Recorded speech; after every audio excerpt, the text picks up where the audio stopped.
Saludo a Andrés Chilito, politólogo, docente del Departamento de Ciencia Política de la Universidad de Cauca, esto en Colombia. Cuéntenos, profesor, en torno a esta situación, ¿qué podemos y cómo podemos entenderlo a partir de que hay una unanimidad en el sentido de que la seguridad es un punto importante en Colombia?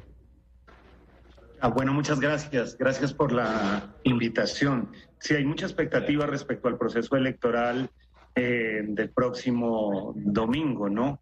Por todo lo que contiene, ¿no? Con unos antecedentes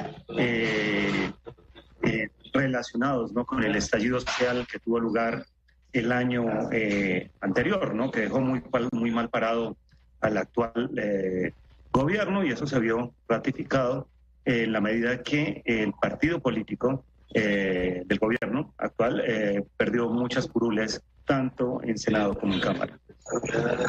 ¿Cómo podemos entender esta elección? Durante muchos años el tema de la agenda en Colombia tenía que ver, uno, narcotráfico, dos, el Ejército de Liberación Nacional. En esta elección, ¿cuál es el tema que debemos tener en cuenta para poder entender la misma elección?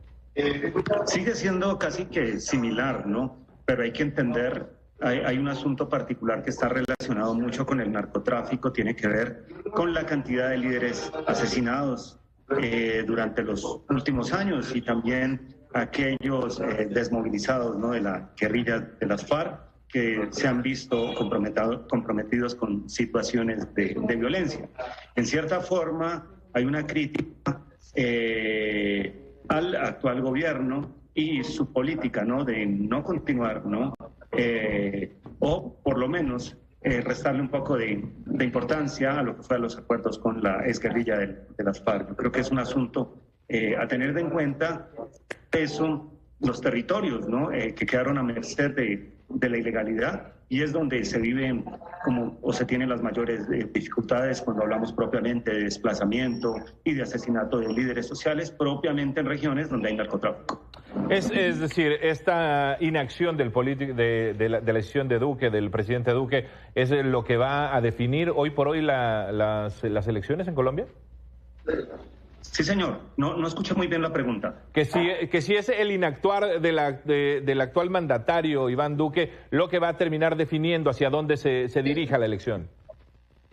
Yo creería que sí. Nunca antes la izquierda representada en Gustavo Petro había tenido una oportunidad, ¿no? Curiosa para llegar por primera vez a la presidencia de la República, y esto viene animado propiamente por esa crisis, ¿no? En la que se vio involucrado el gobierno del presidente Duque durante estos 4 años. Entonces sí está muy relacionada, y es definitivo, ¿no? El impulso que le termina dando las situaciones de ingobernabilidad, el mal manejo y una deficiente gestión hace que Gustavo Petro en este caso tenga muchas posibilidades. ¿Ve venir a un presidente de izquierda? ¿Hay posibilidades de que haya un presidente de izquierda en Colombia próximamente?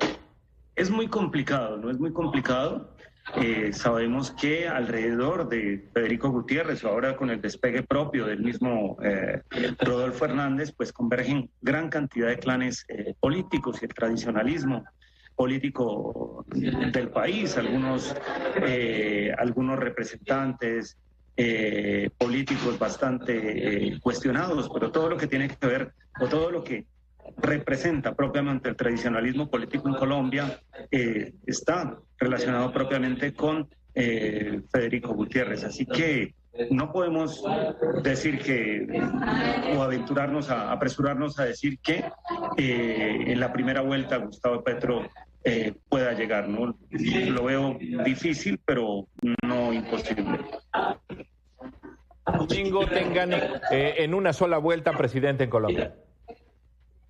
Es difícil y bueno, cuando lo planteo de esa forma, históricamente ha sido así, ¿no? La vez pasada el mismo Gustavo Petro no tuvo una votación. Tuvo una votación interesante, pero no le alcanzó, ¿no? Porque en ese sentido todas las fuerzas políticas tradicionales están del lado de quien llegue a esa segunda vuelta, y me imagino que sin lugar a dudas van a confrontar a Gustavo Petro. ¿Le parece si una vez que haya concluido la elección del domingo volvemos a tener una plática para atender qué sucederá para el próximo 19 de junio en la segunda vuelta? Claro que sí, con mucho gusto. Además del trabajo que hago como analista político también, me desempeño como coordinador regional de la misión de observación electoral aquí en el departamento del Cauca, ¿no? Uno de los departamentos más golpeados por la violencia y que sufre esta crisis del narcotráfico en gran parte de sus municipios o de la geografía caucana. Bien, profesor, quedamos al habla. Muy buenas tardes. Bueno.